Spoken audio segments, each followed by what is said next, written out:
All right, everyone, get ready because today we're going deep on something super important for businesses in the UAE. Zero-rated supplies under UAE VAT law. Yeah, we're talking VAT. It can get tricky. So let's dive right in. Hello, everyone. Happy to be here to break it all down for you. So, zero-rated.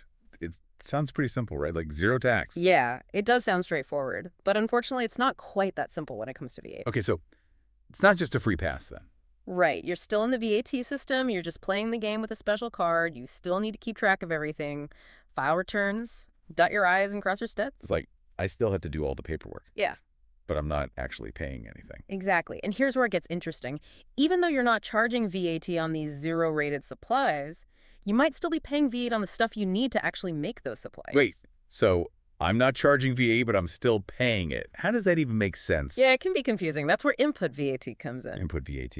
Yeah, it's the VAT you pay on your business purchases, like the raw materials or services you need to create your product.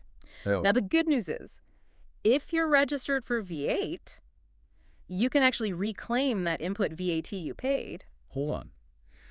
So I'm selling things that are zero-rated, but I might actually get money back from the government because of the VAT I paid on my supplies. You got it. Wow. Okay, I'm starting to see why understanding this whole zero-rated thing is so important. It's not just about avoiding VAT on sales. It's like a whole strategy. Absolutely. It's about managing your entire VAT position. Right, to optimize your cash flow. Exactly. Okay, so now I know our listeners are dying to know. What kind of supplies actually qualify for this zero rating? Let's get into it. Let's unlock the treasure chest. Hit me with the first category. Okay. The classic one, exports of goods and services. Yes, the international jet setter of the VAT world. So if I'm selling my amazing products to customers outside the UAE, I'm in zero-rated territory, right? Well, it's not quite as simple as just shipping something across the border. We need to be a bit more precise here. Okay. According to the UAE VAT law, an export has to meet certain conditions. Okay, let's break it down. For goods, they need to physically leave the UAE. We're talking containers on ships, packages on planes, that sort of thing. Right. But when we're talking about services, things get a bit more complex. How so? We need to be able to prove that the service was truly exported. Meaning, it was provided to a customer whose main place of business is outside the UAE. So just because I answer an email from someone in another country doesn't mean I've exported a service. Right. There needs to be a clear link to a business operating outside the UAE. Exactly. Something that always trips people up. Direct versus indirect exports. Yeah. What's the difference? These terms are important because they determine who's responsible for actually getting the goods out of the UAE and proving it. Right. Imagine you're a business here in the UAE. You're selling handmade carpets to a luxury hotel in London. Okay, I'm picturing it. Now, if you handle the shipping yourself, hire a freight forwarder, do all the export paperwork, that's a direct export. So I'm the one making sure those carpets get on that plane to London. Got it. What about indirect exports then? Imagine this.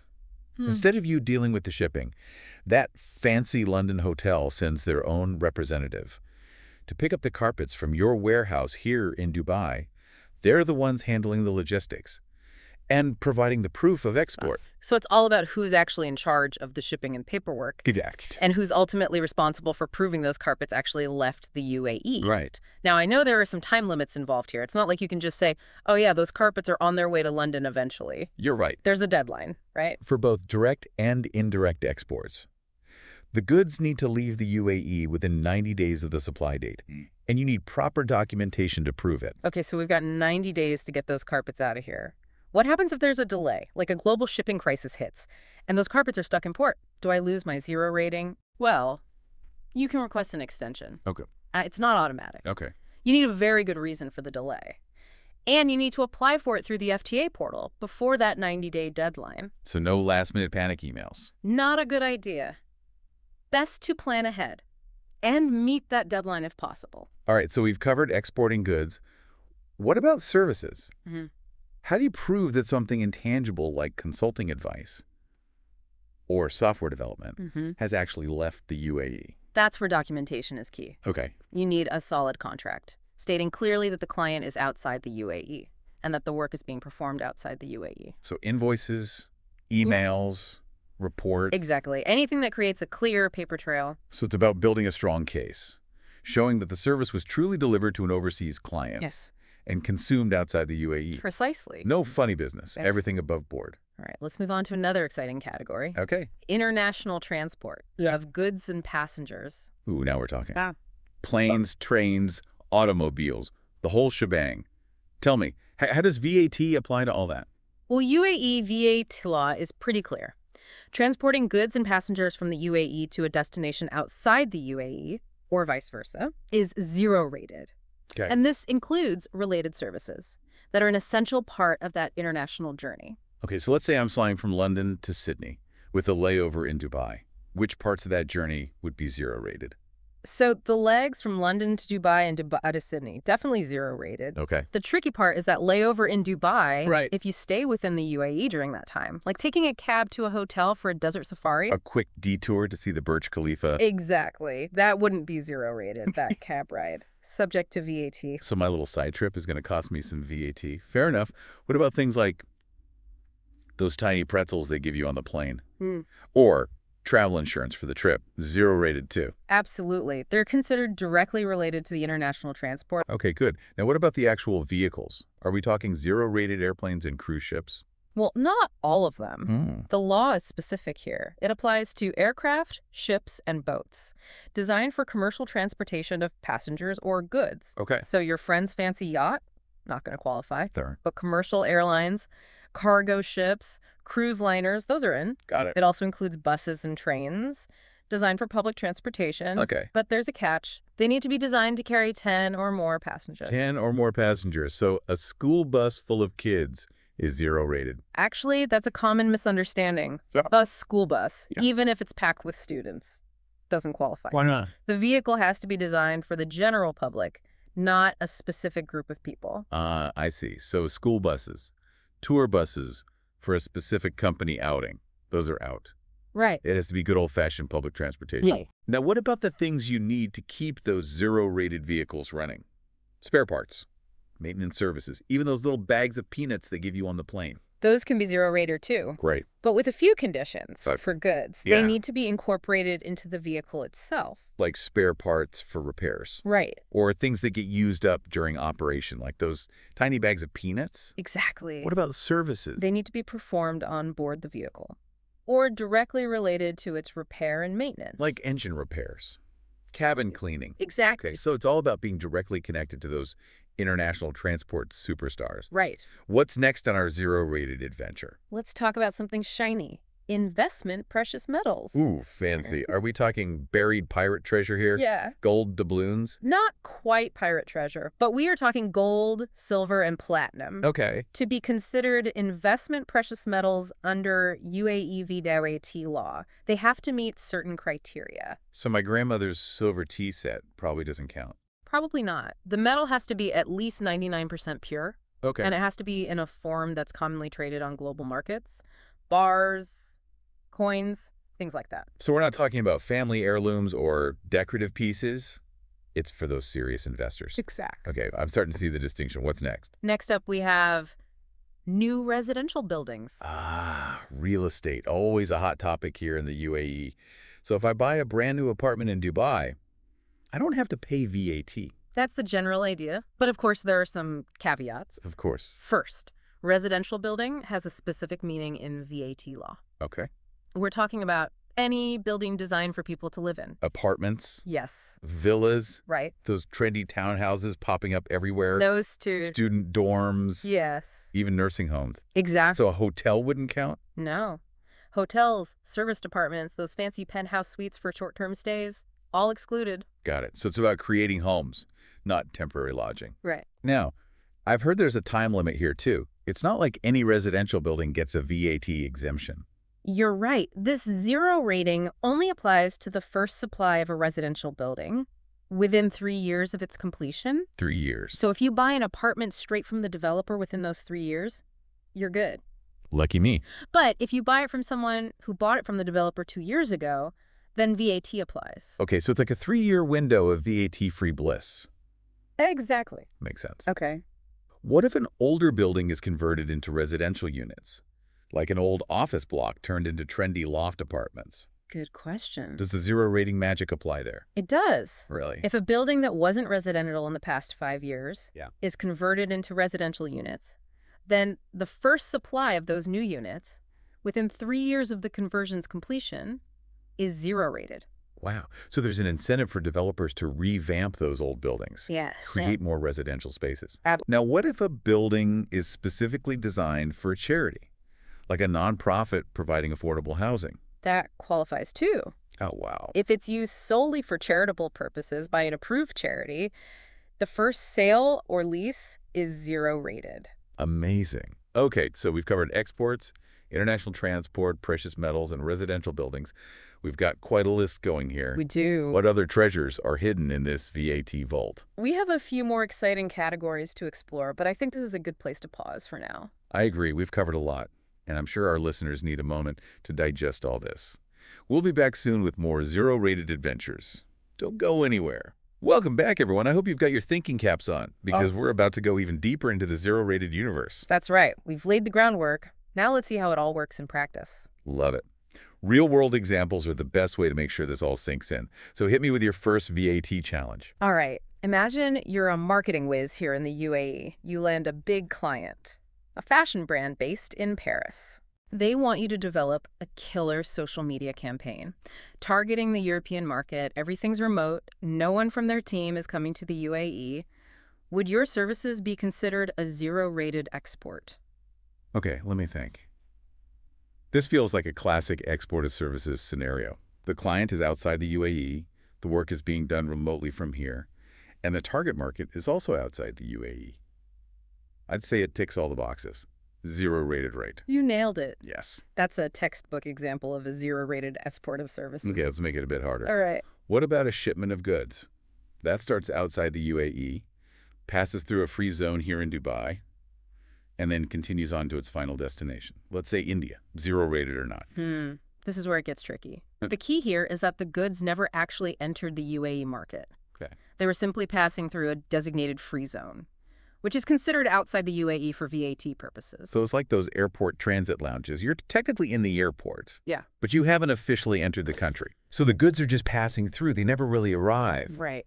So that would still be considered a zero-rated supply. Yes. Wow. Okay. Next VAT brain teaser. Bring it on. Let's say I'm a real estate developer. I'm building a fancy new residential tower in Dubai. I decide to include a state-of-the-art gym and a luxurious spa, exclusively for the residents. Would those amenities be considered zero-rated too? That's a great question. While those amenities definitely add value to the building, they're not considered essential parts of a residential unit. Oh. They're separate supplies and would be subject to standard VAT. So I can't just claim the whole project is zero-rated Right. because it's attached to a residential building. Right. Those extra perks have their own VAT destiny. Exactly. All right, next scenario. I'm a healthcare provider. I offer all sorts of services, routine checkups, cosmetic procedures, the whole 9 yards. How do I know which ones are zero-rated and which ones aren't? Okay, so here's where the line gets drawn. It's about preventative healthcare versus cosmetic procedures, preventative healthcare services, those that focus on keeping people healthy, preventing illness. Those are generally zero-rated, Okay. like routine checkups, Yeah. vaccinations, screenings. It's all about keeping people healthy, Exactly. catching potential problems early. Right. What about treatments for existing medical conditions? Those would usually be zero-rated too, as long as they're provided by a licensed professional or institution. Makes sense. But when we get into the cosmetic stuff, things change. Right. Treatments that are mainly for aesthetic purposes. Right. Just enhancing appearance, not really addressing a medical issue. Those are not considered zero-rated. So nose job to improve breathing. Probably zero-rated. Likely, yes. But a nose job purely for looks. Yeah, Standard VAT. exactly. It all comes down to the primary purpose. Right. Okay, last one. I'm an education provider. I offer a bunch of courses, workshops, language classes, online courses. How to figure out which ones are zero-rated? The key is who you're teaching and who's running the show. Educational services provided by nurseries, preschools, schools, higher education institutions that are owned or funded by the government. Those are zero-rated. So government schools are in. But my private language academy is out of luck. That's right. And it's not just about the institution either. It's also about the students. Oh, right. The zero rating only applies to services provided to students Right. who are enrolled in those government-recognized institutions. So if I'm offering professional development courses to companies Right. or teaching English to tourists, those wouldn't be zero rated. Correct. It's all about supporting those core educational activities within that government-approved framework. Exactly. Got it. These examples have been super helpful. I feel like I'm starting to see the world through zero-rated lenses now. Glad to hear it. Remember, understanding these nuances is crucial for accurate VAT accounting, managing your cash flow, and making smart decisions for your business. Absolutely. But before we get too carried away with our VAT wisdom, I want to remind everyone, this is just the tip of the iceberg. You'll get it. We've scratched the surface. But for specific advice, it's always best to talk to a qualified VAT professional. Absolutely. Now, I know what our listeners are thinking. This is all very interesting, but how does it actually affect my bottom line? That's exactly what we'll be exploring in the final part of this deep dive. Get ready to discover how zero-rated supplies can impact your business in the UAE. All right, we're back. We've explored the what and the how of zero-rated supplies. Now, let's talk about the why. Why does all of this even matter? It's time to see the bigger picture. How can understanding zero-rated supplies give your business a real advantage?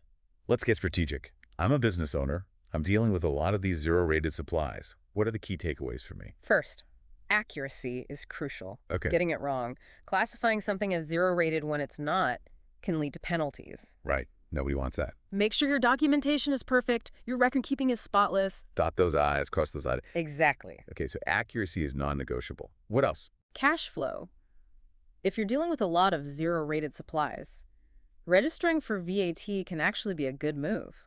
Wait, even if I'm not required to, Yeah. why would I voluntarily sign up for more paperwork? Because of that input VAT we talked about. Well, right, the VAT I pay on my business purchases. Exactly.